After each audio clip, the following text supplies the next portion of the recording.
So I just wanted to introduce myself. My name is Asia Bonacci. I'm a librarian at Tompkins County Public Library. And I'm very happy that we were able to bring Carla Rae's wonderful project, the Arc of the Moral Universe and the Arc of the Viral Universe Notebook Project, to Tompkins County Public Library for an exhibit. It's been really well received so far. People are very excited about it. And I understand many of the artists are joining us tonight, which is exciting. And Carla Rae is going to present to us about the process of the project and some of the results. And I'm going to turn everything over to her in just a moment. I just want to mention again, I'm going to mute everyone at this point because I see some people that aren't muted. And so I'm going to try and mute everyone. And then towards the end, we're going to have about 15 minutes or so for question and answer and chat. So we will be able to either speak at that point, or you can drop a question in the chat. One thing I did want to mention is that we have another related event coming up next week on Thursday at 6:30. It's a workshop with Amy Oliver, who's one of the artists involved with the Arc Notebook projects as well. And she's offering a workshop creating journals using origami techniques. And we still have some spots available for that. So I've added the link in the chat. You can also find information about it at the tcpl.org website. So Carla Rae, I turn it over to you. Whoops, except you are muted, so you have to unmute yourself. Okay. Got it. Got it. Thank you very much, Asia. Thank you everyone for coming this evening. Special thanks to all of you arc-ists who are here. I'm excited to share with everyone about these two notebook projects. So I'm going to get started by bringing up my screen and the slideshow, and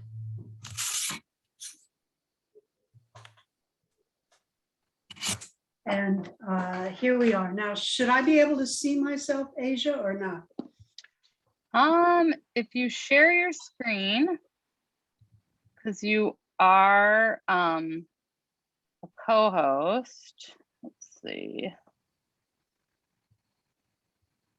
Maybe I will make you host instead. See if that helps. Okay. Nope. Now I have to, okay, here we go. Okay, so you can hear me. And now if I bring up the PowerPoint, hopefully, can you all see the PowerPoint? Not yet, we still see you. If you have the Zoom open at the bottom, there's a little option to share your screen. It's okay. green.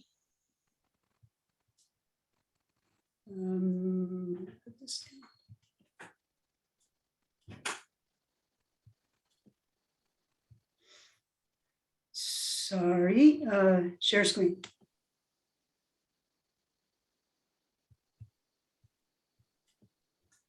There we go. Yeah, Okay. and you can make it full screen if you like. Here we go. Okay, I think we've got it.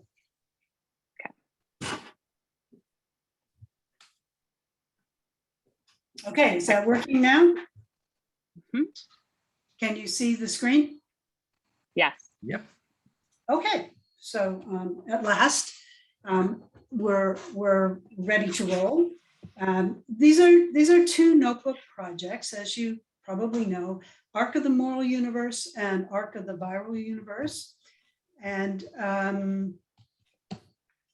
At the end, as Asia has mentioned, there'll be 10, 15 minutes, maybe longer, depending, but for questions and comments. You can also post in the chat if you have a question going along. So I wanted to begin by providing a little bit of history, a little bit of background, and some precedents for these two notebook projects. As you know, they were conceived and organized by an artist, and we all know how an artist actually exists, starving in a garret, all by oneself, and with limited funds. And but the main thing is in isolation, in solitude, creating. Now, in the 20th and 21st century, that's been blown out. We actually do, as artists, learn how to collaborate with each other, to collaborate with others, to cooperate, and to even form collectives with other artists and with those who are not calling themselves artists. The art projects are produced by what I would call a collective of individuals who have been invited to participate. So it's not really a collaboration, because that involves consensus. And oh my God, for 90 some people to have consensus might be quite challenging. So these are collectives, groups of people that I have invited into the creative process. And I've done this for a little while now. Invitational projects began for me in about 1989, when I began conceiving of and constructing this particular project, which is about libraries. You see here the entrance to the installation, and this is what I called Gray Matters, the Last Library. And you could probably see it looks a lot like Stonehenge, because in the late 1980s, we all witnessed the dawn of the digital age and the electronic storage of information. And we didn't know if books and libraries would necessarily become obsolete. And we didn't know if future generations would find a building filled with books to be as mysterious as those standing stones on Salisbury Plain in England. The last library needed 600 books to fill its shelves. And I solicited titles from everybody I could think of. And at that period in time, not everyone was even on email. So I sent out a lot of letters. I had, at that point in time, over 150 maybe friends and acquaintances that I solicited. I asked them, what is the title of the book you always wanted to write? Or what is the title of a book that hasn't yet been written, and who would be its author? We had to fill those shelves, right? So friends, family, my parents were alive at that time. I got them involved, fellow artists, and everyone had a year to submit titles. And in the months that followed, you know, a title would come in here and there, one a week, two a week. They kind of came in dribs and drabs. So at the end of the year,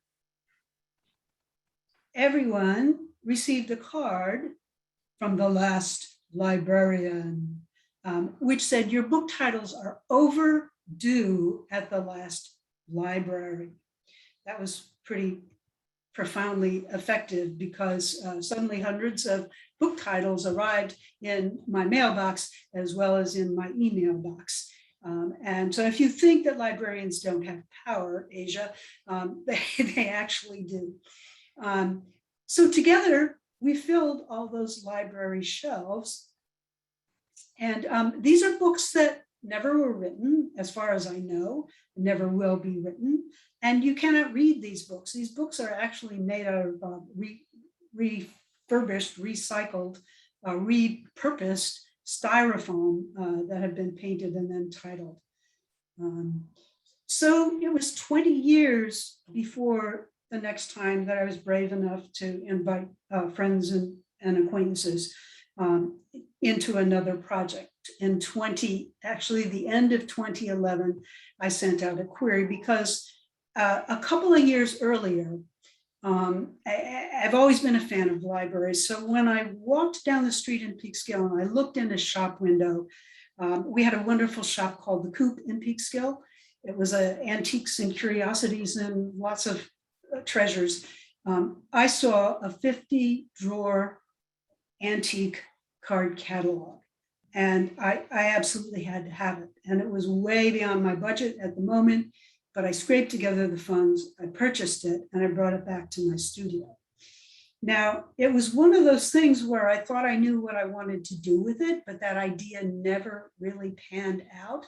So it sat in my studio for a couple of years. And then, as I said, near the end of 2011, I realized I had to honor its original function. And its original function was to house, to contain drawers full of 3x5 cards. So it became the alternate, an alternative to the internet with drawers full of cards. So this time I invited anybody I knew that was crazy enough to participate in this project, and to fill a library card catalog drawer with at least 300 cards. Again, it was a 1-year time frame. And 300 cards means if you did 1 card a day, you'd have 65 days to goof off during the year. If you had a couple of ambitious days where you did 10 cards, then you could take a couple of weeks off before you had to produce another library card again. So when the project deadline came up, which was January 1st, 2013, the packages, these beautiful little packages of 300 cards each, started to arrive on my doorstep. Now, not everybody did 300 cards themselves. Some people shared a drawer with someone else. Some people curated a drawer and invited people to submit a certain number of cards. But I suddenly became aware of the fact that I was the keeper of 15,000 one-of-a-kind pieces. We filled the drawers. If you did 300 cards, your name was on a drawer. If you shared the drawer, there were more than one name on that drawer. Now, I was teaching art in a community college at the time, so I also invited some students to participate. And no extra credit, no credit at all. If you're crazy enough to want to do this, you can jump in and join in, and you still have to get all your other homework done. But if you want to make 300 cards this year, you're on. And these are some of the folks from that college who participated. Now, what I love the most about these images is these guys, they never ever browsed through a card catalog in their lifetimes, and especially not the little one in the lower right. She wasn't my student, by the way, but she's the daughter of somebody I'll show you in just a minute. But these students participated, and they loved browsing through the card catalogs when it was exhibited. So the alternate itself, I wanted as many people as possible to see it, but I didn't necessarily want it to travel alone. So the alternate started its own little collective, and it included 2 other compatriots who had done card catalog projects. One of them is Bookmarks by Barbara Page. If you live in or near Ithaca, you may know her. She is a Trumansburg she lives in Trumansburg, and she created bookmarks to document on a library card every book she ever read. And then someone who participated in the alternate project contacted me via email and said, I sent a link and said, is this part of your project? And the project was called To Everyone. It was by a New Haven artist by the name of Joanne Wilcox. And at first I despaired. It's like, oh no, another project just like mine. She's going to sue me. And then I just called her up on the phone, and she turned turned out to be a wonderful person, a wonderful friend. We're gonna meet next week. Actually, maybe actually on Saturday we're gonna meet and chat again. So that was her daughter. You saw the young woman in the bottom right-hand corner before, and her project was called Call to Everyone. She invited everybody to participate in her project. Anybody who happened by her project could take library cards out. She taught them how to print a photograph on it, and then it got added to the drawers. So these were two wonderful creative projects, and with the alternate, we began touring. We called ourselves Artists in the Archives, and we toured libraries and art centers in New York and beyond for 4 years. And then at the end of 4 years, I contacted everyone who had participated in the project, and he said, do you want your cards back, or do you want me to try to find a permanent home? And to a person, they said, keep it together, find a home for it. And that home was found, and in 2015, I believe, at the Aiken Library and Museums in Pawling, New York. Now, the Aiken Library and Museums is not open at this point in time due to COVID, but this little gem in the Hudson Valley will open up again soon, I'm sure. And I hope if you're ever in the area or nearby, you'll go not only to see the alternate, but to walk back in time and see two museums that will blow you away. Go to the Aiken Library and Museums whenever you can. And now I have to put in a plug for my friend and compatriot, Barbara Page, because she has recently published this beautiful tabletop book. It includes not all, but some of her bookmarks. And you can purchase it at any major bookstore like Barnes and Nobles or from evilamazon.com.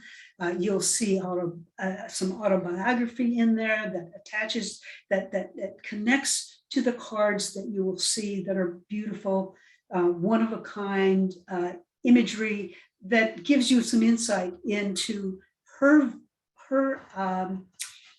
experience of particular books, all the way back to maybe like Peter Rabbit.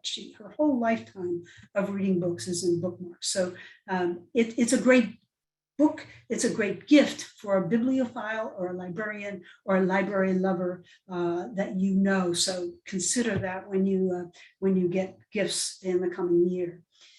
Now, there was another precedent that I had nothing to do with.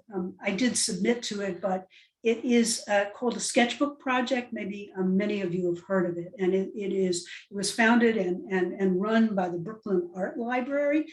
Anybody can participate in this project. It is global in reach. There are thousands and thousands of sketchbooks that have been produced by artists and individuals all over the world.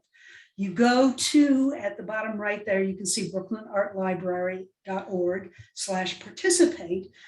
You go online, it'll show you how to buy a book from them. You buy the book, they send it to you. You fill it with whatever you like, sketches, art. You can alter the cover, you can do whatever you want with the sketchbook project, and then you send it back to them, and it becomes part of this archive of thousands and thousands of sketchbooks. So after I sent back my sketchbook, I was very intrigued by this idea and its possibilities. But I wanted something that would take even more interaction. These little books are about the same size as our notebooks for the Notebook Project, but they're only about 36 pages each. And, you know, I wanted people to have a little more time and a little more involvement in a project. So I began to dream up a notebook project, and that became the third invitation, which was sent out in 2018. And I wanted to organize this notebook project, and this is a word to the wise, okay? Because I came up with this really corny title. It was actually so embarrassing that I blocked it. I can't even remember what my corny title was. But I say, when in doubt, go to your significant other, because what I did was I asked my spouse, so I want to do this project. And I was all excited. And here's the title. And she said, no. And what she said next blew me out of the water, because she said, why don't you call it Arc of the Moral Universe? Well, now I'm supposed to be the creative one, right? She's a lawyer. I'm supposed to be the creative one, but this was so perfect. I could not have come up with anything like this. Comes from a quote mistakenly attributed oftentimes to Dr. Martin Luther King Jr. or Barack Obama, but it's actually a quote from a guy by the name of Theodore Parker. In 1853, he conjectured about an arc of the moral universe, which couldn't be seen by a person's eyes, but he thought he could divine it by conscience. And he said, from what I can see, I am sure that it bends towards justice. Now, Martin Luther King and Barack Obama both thought so too, but by 2018, we had gone through the presidential election of 2016 and other monumental social political events around the globe, and the times were so challenging, it was no longer so clear just how the arc of the moral universe was actually bending anymore. So I invited creative, thoughtful, compassionate people to wrestle with this prompt, the arc of the moral universe and where does it bend. And I highly recommended a particular kind of notebook, but creative people wouldn't stick to that. Most did, but some people broke out and did something a little bit different. But I basically insisted on the 5-inch by 8-inch size and a certain number of pages. But this was a great little notebook, a minimalist notebook that was bound, had a lovely little elastic closure. It had all these lovely colors, and you could choose, the paper was good quality, and you could choose blank pages, you could choose lined pages, you could choose graph paper pages, or you could actually choose pages with I love the little dots that imply a grid. They were there. It fit every learning style. It seemed to fit every creative style. It was a great little notebook to ask people to participate. And so in the year 2018, starting in July 4th, 2018, and finishing in July 4th, 2019, was the creation of the Arc of the Moral Universe. Over 100 individuals began working on the Arc notebooks. I asked them to sign an agreement, and my lawyer spouse will tell me it wasn't worth the paper it was written on, but it did lend an air of sort of seriousness to the project. And I was very, very happy that we had 57 successful completions of this project. And those 57 are represented in this exhibition. And I call those participants arc-ists, all right? So 21 of the arc-ists actually had participated in the alternate. You always tap the same talent. And you'll also see that many of them participated in a second notebook project. I think of myself as the arc-ivist, so you can maybe see my t-shirt here. You can't see the screen. I'll show it to you. I'll show that to you later, all right? But the arc provides artists and anyone who views it the opportunity to envision a future, to envision the way that the arc of the moral universe might be bending, to envision the fate of our planet by recording their ideas and feelings and possibilities and hopes and visions and sharing those with others. Now you'll notice at the bottom of this screen and several screens, you'll see a Facebook, a Facebook address. And any of you who want to can go to this on Facebook.com, Arc of the Moral Universe, the First Notebook Project. But if you just have Facebook.com, the First Notebook Project, it will take you to the Arc of the Moral Universe, and you'll be able to see a lot more images than I can share with you today.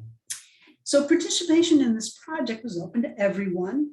And I specifically didn't want it just to be artists, even though most of them are artists, because most of my friends and associates are artists.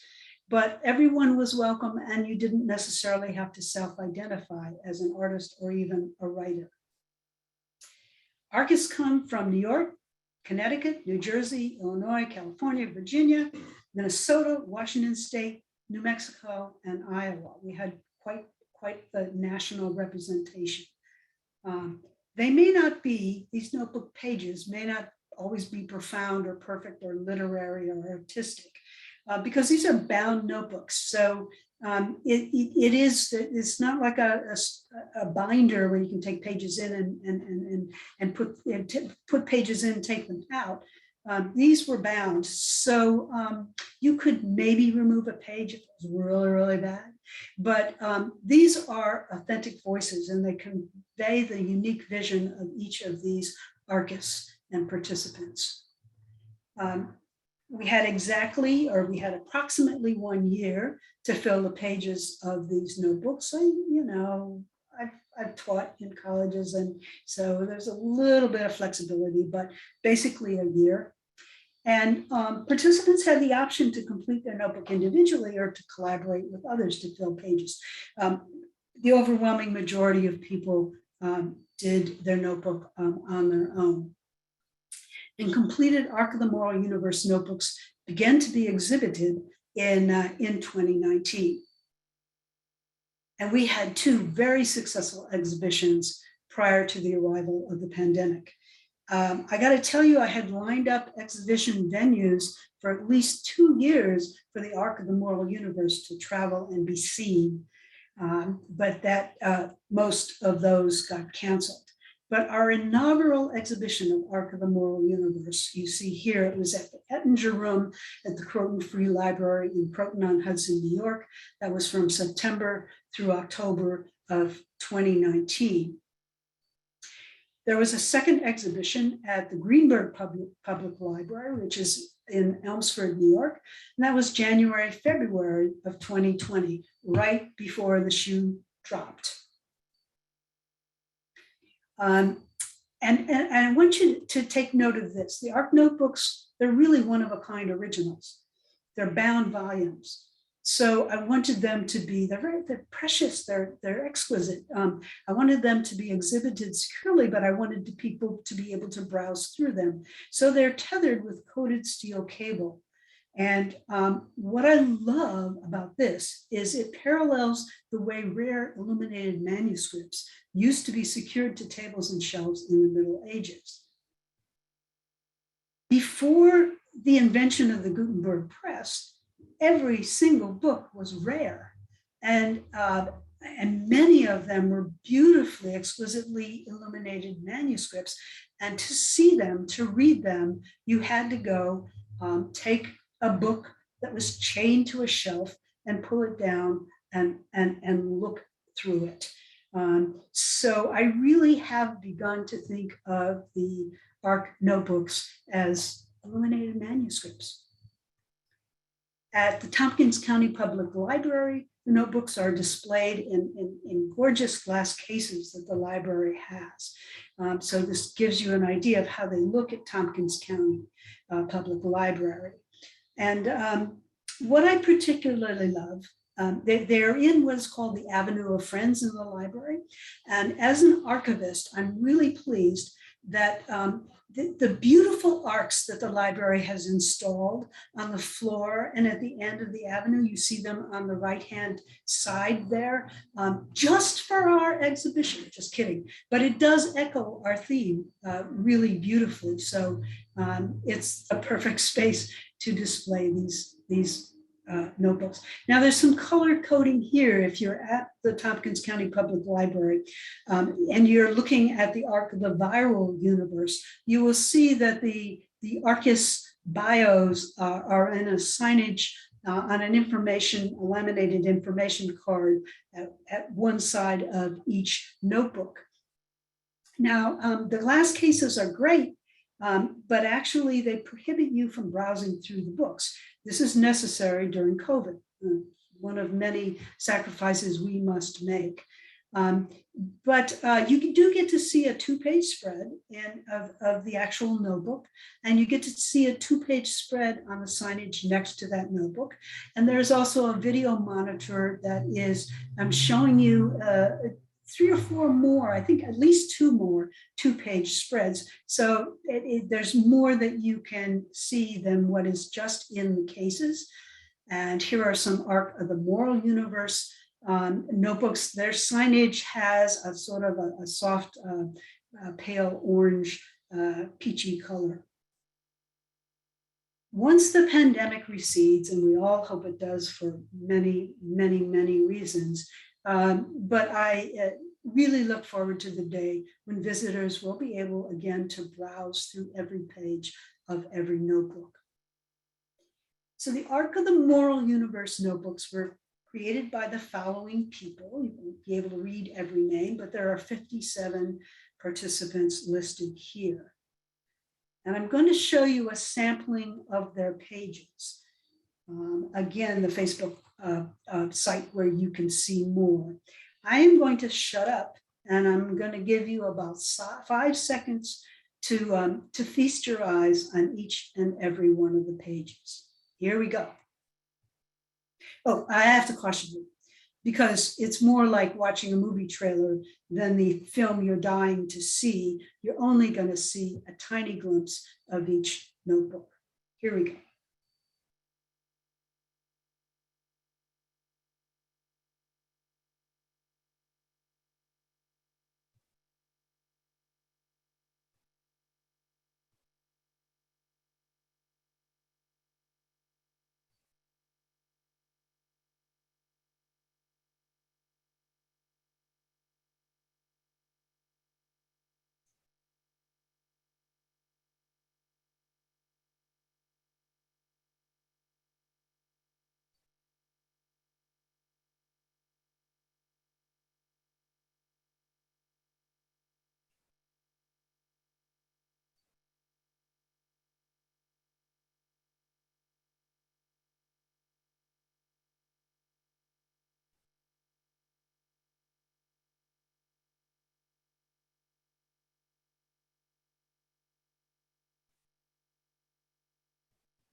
Okay, so I was kind of thinking that if anybody joined us during that period, they were probably fiddling with their volume and trying to figure out what was wrong with their computer.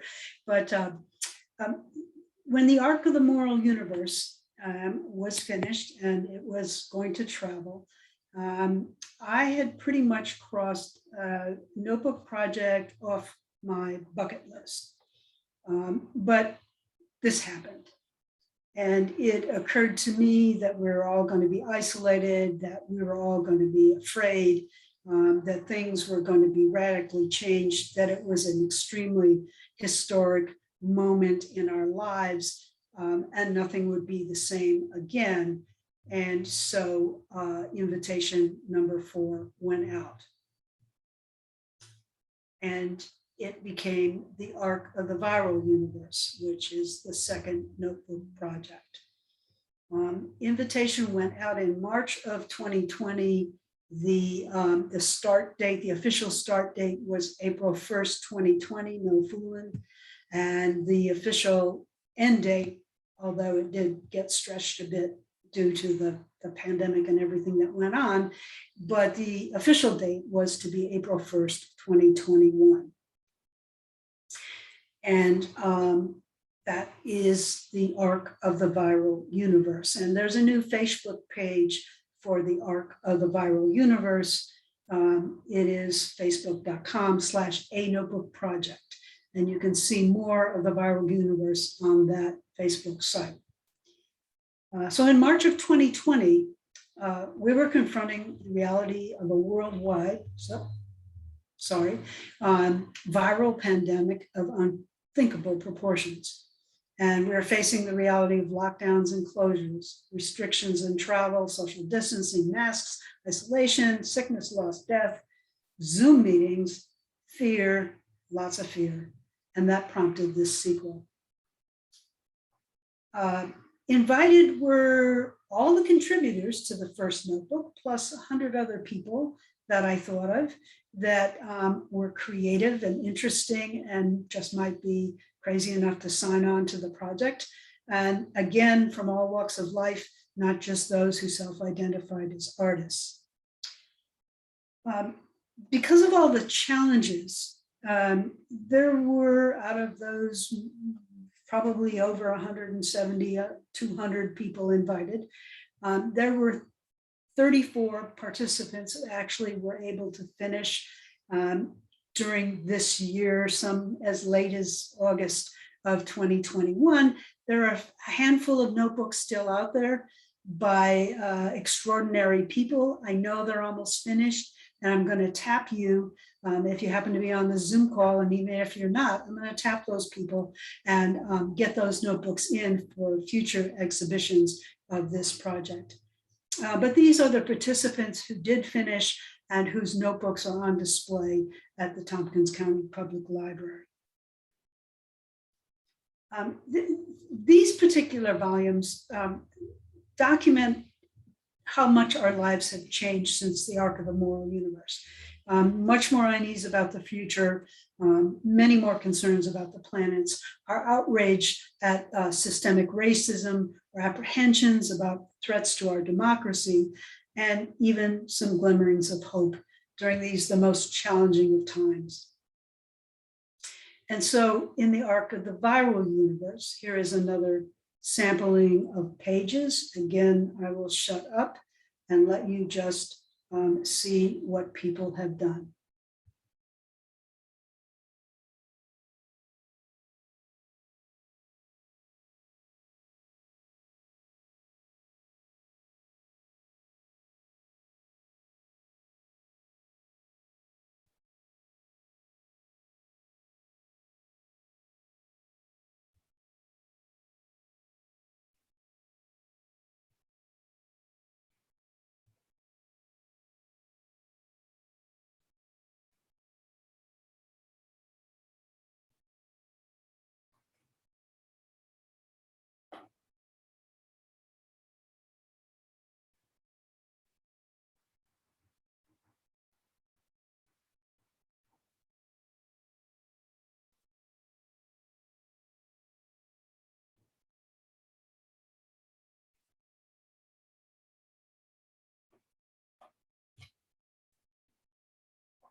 We interrupt this program for an advertisement next week at this very same time.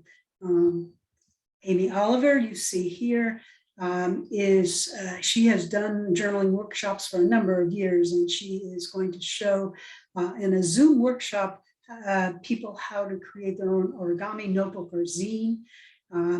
If you go to the Tompkins County Public Library website, upcoming events, October 14th, you can sign up. There are a limited number of slots. So if you're interested in doing that, I urge you to do it ASAP.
So I hope that this exhibition and these notebooks provide a record of our times.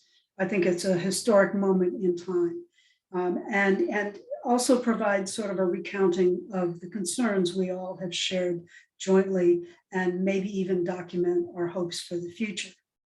I want to thank profusely and deeply the creators of these inspiring notebooks for sharing their visions and experiences. I want to thank Barbara Lipp for designing our beautiful banner, and Barbara Page for collaborating on the installation. Probably wasn't really a collaboration, I just told her what to do, but she was very helpful, and she may even, if I'm nice to her, help with the takedown. Special thanks go to Asia and the Tompkins County Public Library, as well as to Leslie Williamson and the Saltonstone Foundation for sponsoring this exhibition. And may the arc begin again to bend towards justice. Now, I do have a couple of footnotes because even though I could shut up during the presentation, there were a few things I think you should know about specific notebooks. So the upper left-hand corner, the artist's name will go on unspoken, but the AKA is Boldface, who took headlines from the New York Times each day and rearranged them and came up with some really clever, oftentimes funny, ironic, satirical titles. So that's what that one was about. The upper right is Gus Angelos, and I just want you to know that even though he says he's a parish priest, he is no way a parish priest, all right? In the bottom left-hand corner is Deva Frogwing's Arc of the Moral Universe notebook. What is special about that notebook is Deva was traveling in Asia via train and plane and car and bus, and she was about a third of the way through her notebook with these beautiful, beautiful images and text. And her bag got stolen. She lost her cell phone, she lost her wallet, and she lost her Arc of the Moral Universe notebook. She was undaunted. She ordered another notebook, and she started all over again and finished her notebook on time. On the bottom right is a former colleague of mine, Laurie Steinhorst, and she did something radical with her notebook, and you'll notice all the players of 2020, 2021, actually, no, it was 2018, 2019. All those players are there along with some quotes from the Constitution of the United States of America. The upper left, Ori Alan is a visual artist in Beacon. He's also a very ardent activist. And he founded the Empowering Clerks Network, which is somewhat tongue-in-cheek and has something to do with the creative bureaucracy, which is another organization he founded. Anyway, he will give you, if you meet him, a joy permit or a certificate of some kind of recognition.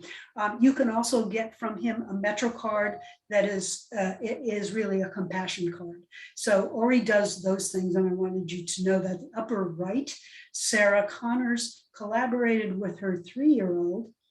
He did the artwork, and then she would paste pictures of children who are in cages next to that or on top of that.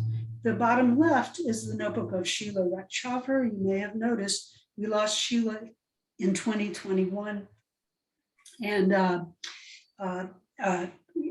anyone in the Hudson Valley who's an artist, and many people who are not artists, know what a loss that was. The bottom right is the notebook of Barbara Suggs, who is a nurse and educator. And it's special because Barbara learned how to draw on her Android phone, and then she printed out photographs of those drawings and posted them in her notebook. At the left is a notebook by Marcy B. Friedman. She was so frustrated and upset and had it with the year that she glued all of the pages of her notebook together, and it is completely inaccessible, which is a great metaphor for the year. I didn't include an image, but one of the arc-ists is Maureen Dillon. And I encouraged her to self-publish. She actually, you saw her notebook was printed and hardbound, and it's beautiful, and it's a gift she will give to her grandchildren as she documented in poetry and writing her experience of 2020, 2021. At the right is an image, the Arc of the Viral Universe by Claudia Jacques. It's special because what she decided to do was to photograph from her window, who overlooks the Hudson River every evening to document the sunset. Hopeful, beautiful imagery. The upper left is my neighbor, Barbara Lipp, AKA Baruska Lipsky, who also I helped convince to self-publish Pandemica, which is a series of short stories that she wrote to be her Arc of the Viral Universe notebook. It is outrageous. It is Black humor and satire that would make maybe Mark Twain and Dorothy Parker proud. So if you're looking for a gift that costs $20.20, you might consider going on evilamazon.com and purchasing Pandemica, A Year of Living Pandemically. In the upper right, there's a book by, the notebook by Anne Shapiro. What's special is that Anne Shapiro actually completed and filled 3 notebooks during the Arc of the Viral Universe year. I only had room for one at Tompkins County Public Library. And the bottom 2 images are a collaboration between Lavinia Wiggins, who's an artist and a collagist, with writer Maria Delaney. So I just wanted you to know that they alternated pages. And now I'm going to move out of the screen share.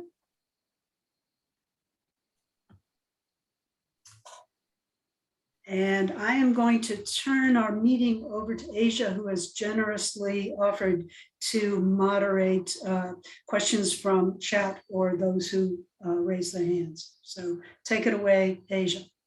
Yeah. So does anyone have any initial questions? I actually have a question for you, Carla Rae. I was wondering, I know that you had to cancel many of your exhibits, or, you know, the places where you're exhibiting over the past year. Do you have more lined up, as it seemed to pick up a bit with the pandemic, at least slowing down a little bit, as it were? Yes, it has. When the Arc notebooks leave Ithaca, they're going to go directly to the Field Library in Peekskill. It has a lovely little gallery. It is a much smaller space, and I am going to chat with the curator of that exhibition tomorrow to see if we can actually hang them and allow people to browse through them. but one way or another, they will be exhibited there. And I think it will only be the Arc of the Moral Universe that will be exhibited there. It was scheduled to be exhibited there in April of 2020. And of course, that never happened. So some of the exhibition venues that I had lined up, we were able to move those exhibitions forward. And some, there's so many questions and there's so much concern about what's going on. I think a lot of places are not yet ready to start scheduling anything, but I'm on it. And we do have a couple exhibitions scheduled in 2022, and even a couple scheduled in 2023. So we'll try to fill in the calendar blanks. And where do you store everything in between exhibits? Because it must take up some room, and you want to make sure that they stay dry and well, I'm a sculptor. I'm a sculptor and I make really huge things. And so this is a dream to me, right? Because I can pack these up in banker's boxes, and I keep them in my studio, which is clean and dry and in an okay place. So, you know, I think they fill up 3, maybe 6 or 7 banker's boxes. So you can stack those suckers up and you can, it doesn't take up too much room. So they will be in my studio when they're not on the road. So I'm not seeing any questions, just many comments thanking you for your work and a lot of compliments. If anyone has a question, you are free to unmute yourself and just go right ahead. Francine, I have a question. I'm Francine. So the Library of Alexandria millennia ago had 600 volumes in it, and that was seen as the most wondrous collection of books and a staggering number of books. And I was wondering if your very first piece, which was The Last Library, where you had 600 books, related to that library? Or did you know that that was the case? I actually did not know, Francine, until this very moment. That and I certainly love that the synchronicity of that. That is so cool.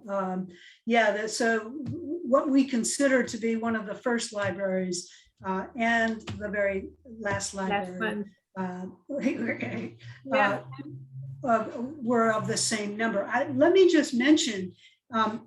Francine's notebook is really wonderful, and I did not, because I was muting myself, I did not mention that she actually wrote letters to the virus, whom she called Mystery Dearest. That is her notebook. I hope you get to browse through it at some point in time. Francine, do you want to say anything about that? Well, I just think when we are confronted with serious problems or issues, the best thing is to confront it. When we are plagued, if I can make a pun here, by something that really bothers us a great deal and interrupts our life, the best way to deal with it is to address it. And so that was where my thoughts went, to just talk to it and draw it. And yeah, that's what happened. Thanks. Also, any of you who are on this Zoom call and who are participants in either project, if we don't have questions, feel free to raise your hand or jump in somehow and fill out some of the blanks about your particular project. I see Claudia's hand is up. Yep. Go ahead, Claudia. I'm in the closet, so I was trying to put a background. This project, it was very interesting because I didn't realize how much I was affected by the times that we are going through until I had it finished. I had a hard time finishing, but I think that is the story of my life. But it was quite revealing, and a sadness, but it's a good thing because I think Francine, you just said something about like confronting what we are going through, and um, for me as an artist, it was a different moment of it was it was a time of revelation where I never had before. I like to create things that have more practical meaning, and this time it was very much about the feeling, the content, the what we are going through, and I'm so appreciative for this opportunity of having to expose myself, because otherwise I would never have done it. And God knows what the feelings. I had to go for therapy after. I'm sorry, but but what we do with this, what is going on, and so it was a life-changing project, and I really appreciate. I would just like to jump in and say something, if you can hear me. Yeah. I just want to acknowledge the hundreds of hours that Carla Rae has put into these, not only bringing us artists, some of us who are out in the sticks, together, but also packing all the books, driving them around, installing them, making the signage for each artist. And I just find it extraordinary, her generosity to the community of artists. And I just want to say thank you so much, Carla Rae. I just, I've so enjoyed meeting you and being part of your projects. And I look forward to seeing you in a month. Thank you, Barbara. I think also Pearl wanted to say something. Pearl, you unmute yourself. If you still have a They caught me in mid-bite. Sorry. So I want to talk a little bit. First of all, I want to thank Carla so much. There are also all these stands that she made for the books. I mean, I remember seeing that photograph of her on Facebook with all the stands that she made for this. And I really do hope that there's that opportunity to display the books as you really wanted, Carla. And I mean, tremendous amount of work. And I know, like everybody else, this has really affected us all personally, and it's been hard and frustrating. And I just want to talk a little bit about the process that happened in my book. So I started out very much trying to understand the facts of what had happened, starting in China. Where did it come from? Who was researching this? All this stuff. And then I was working, and I got involved with a gallery, and then before I knew it, there was a show, and that stopped the work on the book. Even though I had it set up in my studio, there just wasn't enough art energy to do a show and the book. So time passed. I got the stuff ready for the show, and then I was able to restart the book about the same time that we were, it was actually right before summer, and a lot had happened since then. And I had all these facts about when things happened in China, and when I referenced them again, the dates had changed. And I couldn't believe that right in front of my eyes. The dates that were listed about events that happened earlier in January, now they were different dates. And I'm like, what? And it was like this kind of change in messages that was happening was really pretty extraordinary. and frightening about what the truth was. Then I was able to document the coming of the virus, the vaccine, and the changes that made. And being able to, since I didn't hand my book into Carla since August 1st. So I was able to record the parade that we had in New York for all the first responders. And so there was lots of other things. I was able to record my own vaccine. So there was lots of good things that there was hope. But then it's to write about the Delta virus coming and the political circumstances of denying the virus and denying the truth in so many ways. The book took such a different turn that I could not have possibly imagined. Actually, probably all of us couldn't have imagined what we're facing now.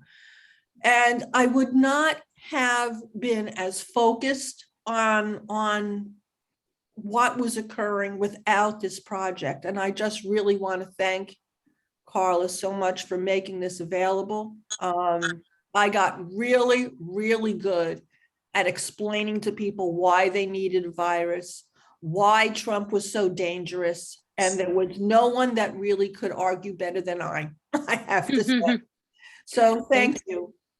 Thanks for sharing, Pearl. I think we have time for one or two more questions. It looks like Wendy has, or if you just want to jump in as an artist, Wendy has her hand up. So Wendy, go right ahead.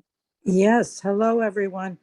I was thrilled to participate in this wonderful project, as I'm sure all of you by now, we all know that you have been gotten so much out of it too. And, it just changed everything and it made it so much, the experience, such a deep level of understanding and sharing and connecting during a very difficult year. It really was therapeutic, and I don't even think we all knew at the time how much we needed it, but I know I needed it, and it just grew and grew and was something that was very rewarding, even during extremely frustrating times. And of course, we all owe Carla Rae so much. So again, thank you, Carla Rae, for conceiving of this and for making this happen and giving us a lifeline, really, through the arts, through writing, through our creative thinking, and through our exploration of our feelings and what we can do about all this. So we're very grateful, Carla Rae. It's wonderful. Thank you. Thank you, Wendy. I just want to jump in to say, after what Wendy said, that I think everything that the arc-ists experience by doing this project and creating these notebooks, I think goes beyond how helpful it might have been to us as individuals to just have this discipline and do this project, because I think people who hold those notebooks in their hands or even look at them through glass are going to remember those days, are going to remember those moments when this thing happened or that piece of hope happened, and sort of in a way relive and also maybe think a little bit more about what it meant for the arc, what it meant for their lives, what it might mean for our future. Yeah. J. Cole has their hand up, and I will say that I think we're going to need to end at about 7:45. I know that this probably could go on longer, but I don't want to take up too much of Carla Rae's time, so we'll have a couple more questions or comments, and then we'll need to say goodbye. But if Jay wants to jump in, go right ahead. That's Judy Collishan. Ah, got it. You'll need to unmute yourself. Yeah, there you go. I didn't realize you were referring to me, but everyone has thanked Carla Rae, and I would like to too. Carla Rae and I go back quite far, and we taught at SUNY Plattsburgh together at one time. And it occurred to me when she was talking about her collaborative projects that you were doing it then, because you were teaching ceramics and you organized this project to put a mosaic in a really bleak courtyard, and you did it with the students. And Gus Angelos was your deputy and the one that kept conserving it. I was surprised when I saw my page because it's an art historian and artist. So here's the commercial. I just received this today. This is a book. This was my dissertation topic, Walter Tandy merch. It just came out. It's just was today. As far as my notebook was concerned, I think I broke a lot of rules. I think I gave Carla some headaches because I maybe pasted too many things in there. I cut pages up and I used materials that stuck and couldn't get the pages off. So I apologize for that. But at the same time, I thank you for including me. I think being an artist means breaking the rules, so I wasn't surprised at all, Judy. Right. Flory, did you want to? Yeah, add just something? just briefly, because I am so grateful to have participated in this and to have met Carla in the park one day as we were walking our dogs. I had missed the arc of the moral universe, and she said to me, just do it. And I said, okay. And then I finished it, and it became the arc and then the viral, and it was everything, because it was during all of it. And it was very, as you had said, it was rewarding for all of us, but I think it's collectively just being together on this Zoom call. We see how empowering it was to each other as the unity of all this is very special. The fact that these books, my book is in Ithaca for me is very personally special. And I've never done anything like this with a visual art, and completed it. And I was afraid to submit it. And I did, and was encouraged. And that means a lot to me, because this was quite a release. I got a lot out of it. Each day I did something, I felt a relief. I didn't need to rave. I didn't need to feel angry. I could feel the hope I needed to feel. And it was very beneficial, as only art can be. Arts will save us. And thank you all. Carla, you are an amazing, generous, and true teacher. Thank you. I have to Thank say that Flory has the one and only notebook that's actually on the cusp.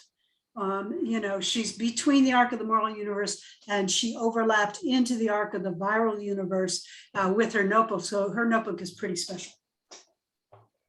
Well, on that note, thank you so much for joining us tonight. And thank you especially to Carla Rae for all your work on this really exciting project. I look forward to seeing where it goes next. I mean, we know where it's going actually next, but after that, who knows? So on that note, I think we're going to say goodnight. And don't forget, if you are interested in attending Amy Oliver's workshop, you can do so by signing up on the tcpl.org website, which I will place in the chat right now. It's on October 14th. That's next Thursday from 6:30 to 7:30. Thanks again. Have a good evening. Thank you. Thanks Thank everyone Bye. for coming. Good Bye, night. Carla Rae. Thanks so much. Hey, bye, Richard. Good night. Thank Good you. night. Thank you.